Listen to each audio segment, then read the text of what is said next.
scolaire, je souhaitais apporter quelques éléments sur ce qui était mis en œuvre sur les apprentissages extrascolaires, puisque 3 heures étaient libérées pour mettre en œuvre des projets éducatifs territoriaux.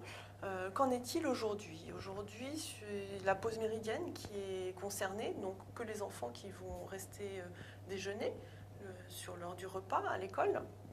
Et puis des propositions qui s'égrènent petit à petit. Ce sont des pansements par rapport à ce qui avait été demandé, sans suivi, sans projet éducatif territorial finalement derrière, avec des activités de type découpage ou loisirs créatifs sur un temps donné, enfilage de perles, quelques petites activités sportives comme jeux de foot, mais qui se faisaient déjà dans la cour de l'école, mise à disposition peut-être de bibliothèques, mais c'est à l'initiative des écoles. Et au final, qu'en est-il? Qu'a-t-il été fait par la mairie?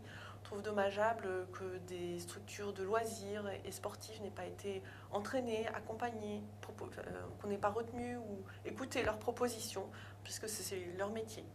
On peut se poser également question de qu'en est-il des activités qu'avaient nombre d'enfants les mercredis matins, quand est-ce qu'elles ont été reportées, puisque souvent ils souhaitent continuer ces apprentissages pour leur épanouissement, parce que bien sûr cette réforme était dans l'intérêt de l'enfant.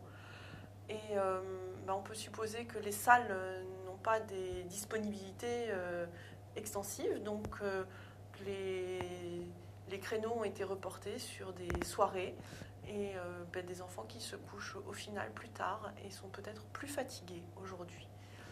Donc l'intérêt de l'enfant pose question sur une réforme qui avait, selon nous, du sens.